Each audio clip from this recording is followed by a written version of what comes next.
be here for days.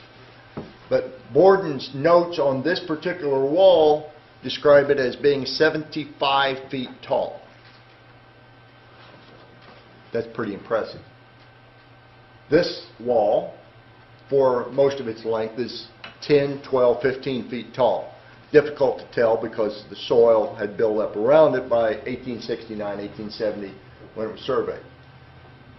Getting back to the 1799 date with General Clark, it was not only General Clark who was told the tale that there used to be this other tribe of Indians down there, and they built all these things. This other tribe of Indians were described variously as white, fair-skinned, fair-haired, red-haired, blue-eyed, giant, Fritz, and such a pain in the ass that the other tribes rounded them all up and killed them. And in fact, the site of that massacre is about 10 miles downriver from this particular site, as described by Chief Tobacco, Chief Cornstalk, as related to both General George Rogers Clark and to Governor John Seaver. Both of them related identical tales or identical descriptions. Okay, any questions on this so far? This is the site as seen from the river. It's a little bit bright in here, but this feature right here is the Devil's Backbone as seen from the Ohio River going downriver. And no, this is not a film that I produced. Well, I did produce it, but it's not a film per se. It's an animation from Google Earth. I'm actually traversing the river, going downriver in an imaginary boat on an imaginary river, looking at an imaginary hill that somebody else drew for me. But it's drawn to scale with better than 10 centimeter resolution in Google Earth. Now, over here at this end, there are some features that become important when you consider that this was indeed a fortress. It's not simply a structure, it's not a ceremonial site per se, it's not a residential site per se, it may or may not be a commercial site, it may or may not be an industrial site, but it was certainly a military site. And both the placement, that is the natural terrain, including the high bluff, the river, the creek on one side, and where it is in relation to a falls, the only falls on the river known as the Ohio, becomes important. And this is just a different view of it, not very good view in this lighting, but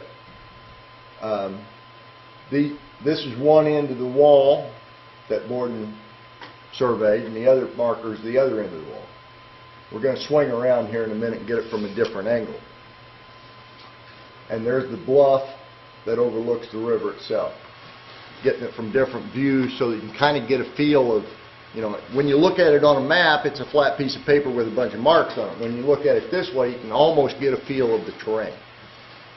You know, it was either this or rent a plane and still break the law to get footage. This is the backside.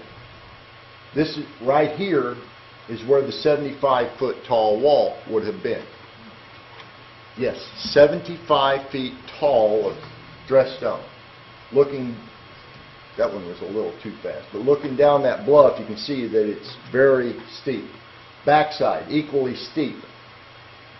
So you got both a moat and a high wall, natural on both counts, on both sides of this topographical feature. Swing around any time now. I must have talked a little faster than I thought I would. We'll just do this. There we go. This is the feature I was talking about. This is 14 Mile Creek. Over here is the river. And right here is an artificial cut into what is now the bottom of Devil's Backbone. And over here is the backbone itself. This is an artificial cut that has eroded in the subsequent time since the feature was built. Here's the backbone. This is an area known as Jefferson Proving Ground. I can fly over it in Google Earth. I can't set foot on it now for a couple of reasons. One is it's Navy property. The other reason is it's full of unexploded ordnance. But anyway, 14 Mile Creek, the river, and of course the extreme topography. So people could look down on most of this from across the creek. But it's still in excess of 400 yards from the top of the hill that we have as our perspective to the top of the hill on top of the Devil's Backbone. Incidentally, Devil's Backbone and areas surrounding it have been the location of a number of anomalous coin finds, mostly Roman, or technically they are called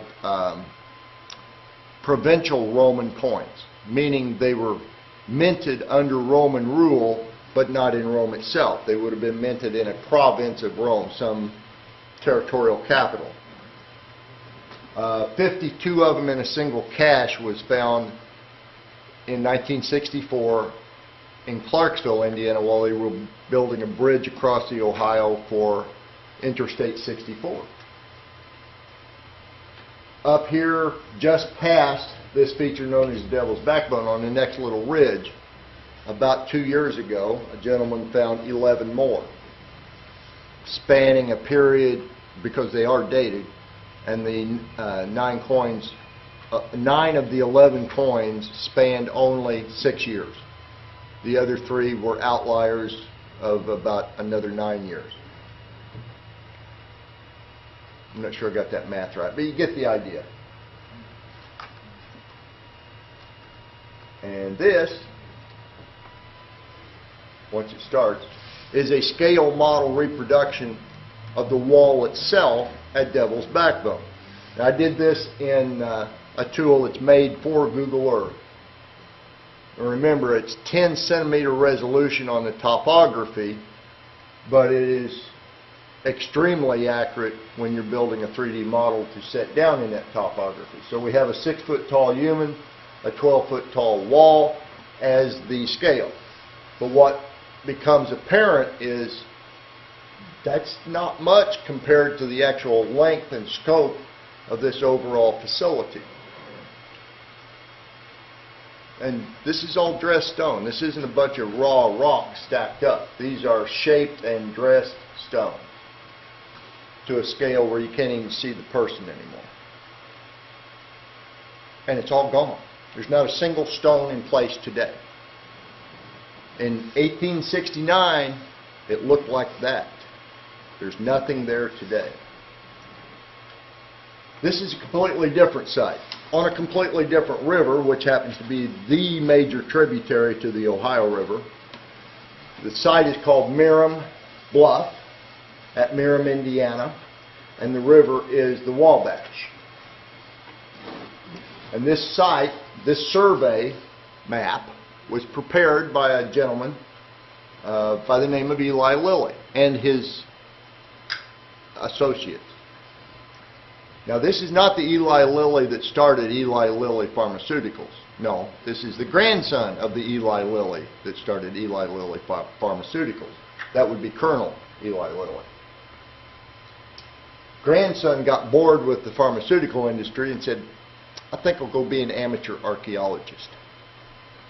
And not being a degreed archaeologist, he could chase pretty much anything he wanted to, because not only did he have the desire, he had funding.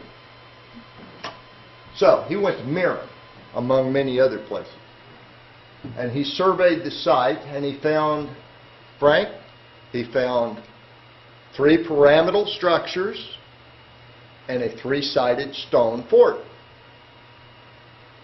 And it's still there in the survey report. This was in 1936. You go there today, you find nothing. I was there Wednesday. I found nothing. In 1936, it was very well documented. But the topography, you can't change a whole lot. So let's take a look at that. This is the river coming up on the site. There's the bluff. There's a cut north of the fortress. Raise the perspective. And there is the side of the fortress. Look at that. That is an extremely steep cliff on 3 sides. For a 3-sided fortress, that was immense. I mean, it covers about, what was it, about 6 acres? Okay, coming up on a different view, this is coming down the river. This would have been the west side of the fortress bluff. It's also near vertical for about 60 feet. This was impregnable. I mean, there's no way that any force of any kind could overtake this. If they had enough food, you couldn't even lay siege to it effectively. It was actually as well prepared as Troy, probably. May have taken lessons from Troy. But getting back to the salient features, the similarities between Devil's Backbone and Merom is this right here. This is an artificial cut through the bank of the bluff and a roadway, the only access from the river to the top of the bluff. It's about 60 feet tall with vertical walls. I drove down that, or Pat drove while I filmed, Wednesday. It's still there. There's no rubble at the bottom where somebody bulldozed it out. Zero. Okay? Whatever, whoever, however they cut that out, there's no rubble. And then again, this is the actual fortress site. And there's nothing left. Whoever decided to clean it up was very, very good at cleaning it up. And they did it in the past, 74 years.